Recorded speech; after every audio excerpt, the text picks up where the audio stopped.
was pulling a massive fuel train up the Gordon's Hill and over to Jeremy's airport. He had gotten stuck on the hill because the train was too heavy and too long. So Topham Hatt had already been called for and was asked to send Edward for banking duties.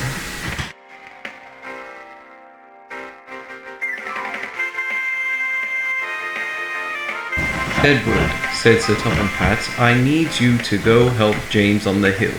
His train is too long and too big, and he needs help over the other side. Yes, sir, said Edward, as he puffed away to go help James over the hill. You can do it, Edward, said his driver, as they puffed off to help James over the hill. I can do it, said Edward to himself, giving himself a little bit of a confident speech before he reached the hill.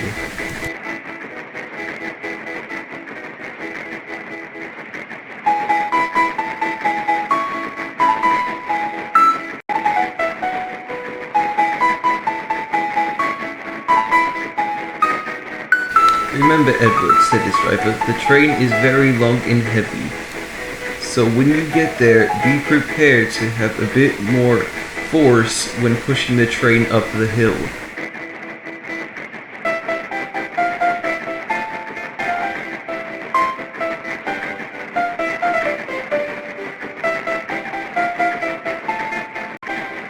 Excited that he would get to show James just how strong he was after James had been boasting about how old and unreliable Edward was, and that he should be preserved in a museum before he broke to pieces. Good old boy, said his driver, as he gave him some more encouragement before they reached the top of the hill, where they would meet James and give him a push. Soon, Edward had reached the station right before Gordon's Hill.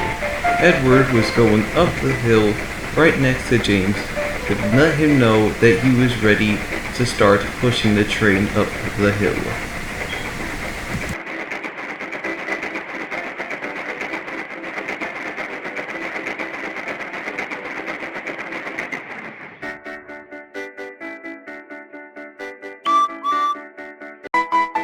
Hello, James, said Edward.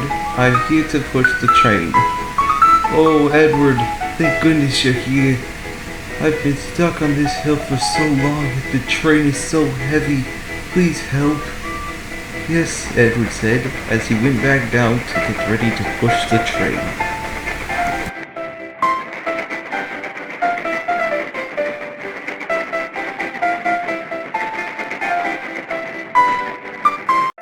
Okay, Edward, said his driver. Get ready to start pushing the train. Yes, said Edward, as he buffered up to the train and was waiting to start.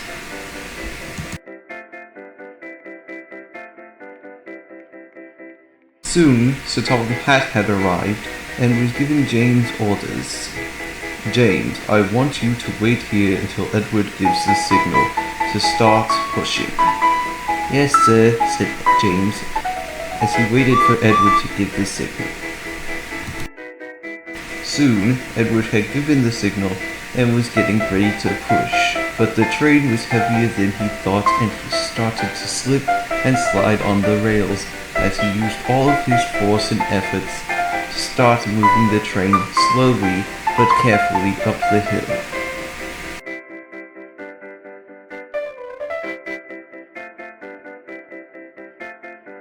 Come on, Edward, said his driver. You can do it. You can do it. I can do it. I can do it, said Edward as he was struggling up the hill with the train.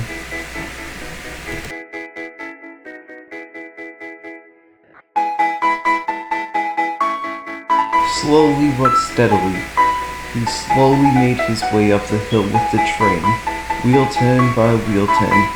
He felt the train move just barely, and soon he started feeling it go a tad faster and faster with each puff, but he never gave up. Even though he hurt and his wheels ached, he kept on knowing that he would help James over the hill at last.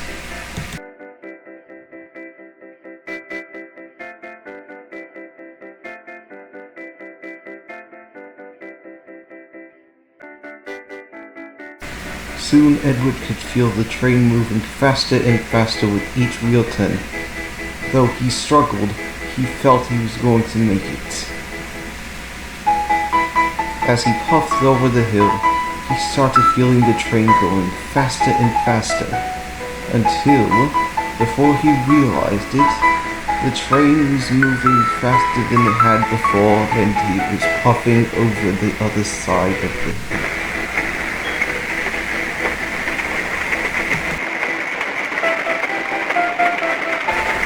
But Edward, happy and tired, successfully had reached over the hill and helped James with his heavy train.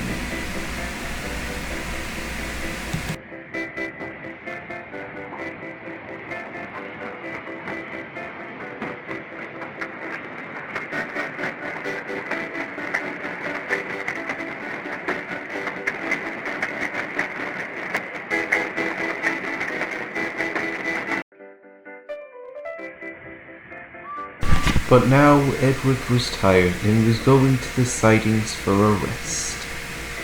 He would also take on some water for the long journey home. But none of that mattered now, because all Edward knew was that he had finally proven to himself that he was more useful than James had thought, and he was not, indeed, old and unreliable. "Well done, Edward," said his driver. "You really today have proven that you are indeed really useful." "Thank you, sir," said Edward to his driver. "Tomorrow I will get out my paint and give you a nice new coat of blue with red stripes. Then you will look like the smartest engine in the shed." "Oh, thank you, sir," said Edward. "That really means a lot to me."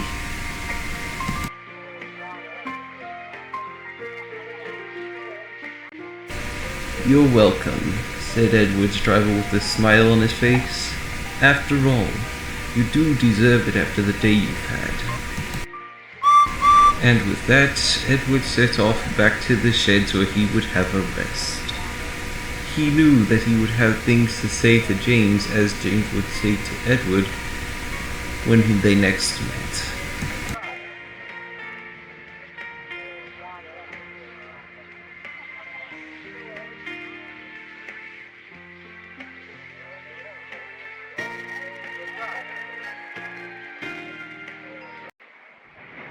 Later, Edward was heading back to the sheds after his long day.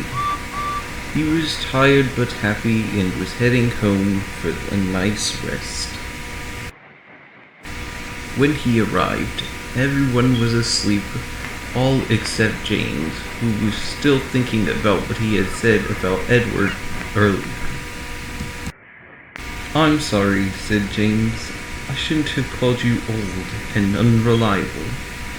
I said some things that I shouldn't have like that, and now I feel terrible. I'm sorry for that, Edward." "It's okay, James. At least now we all know that even if we're young, old, or in between, we all are indeed really useful engines." And that is the whole story. The end.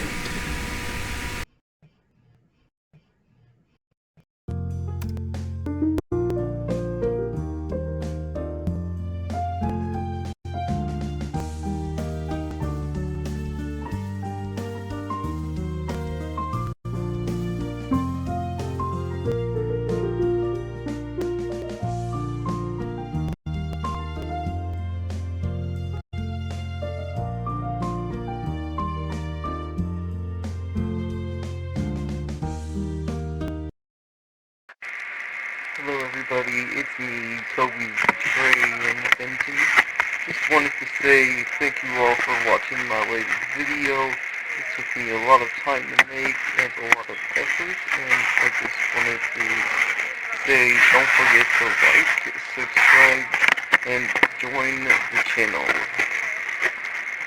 That's all from me for now. Until next time, see you real soon.